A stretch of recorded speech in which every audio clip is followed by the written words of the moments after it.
Hey everyone, today I'm going to show you how to open an HTML file in Google Chrome browser. Without any further ado, let's get started. First, you'll want to open your file browser on your computer. This is where all your files and folders are stored, making it easy to navigate to the HTML file you need to access. Whether you're using Windows File Explorer or another file management system, this is your starting point for locating the specific file you want to view in Chrome. Once your file browser is open, navigate through your folders to locate the HTML file you want to open in Google Chrome. HTML files are typically saved with a .html or .htm extension at the end of the file name.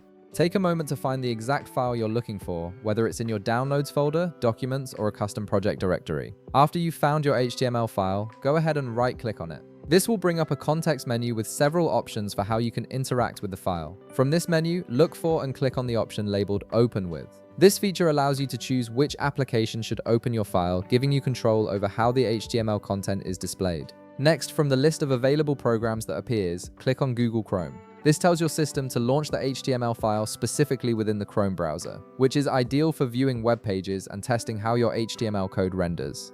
Chrome will interpret the HTML markup and display it exactly as it would appear on a live website. And just like that, your HTML file will open directly in Google Chrome browser. You'll be able to see your web page with all its formatting, styles, and structure exactly as intended. This method is perfect for developers testing their code or anyone who needs to preview HTML files before publishing them online. If this video helped you out, be sure to leave a like, subscribe, and I'll see you in the next one.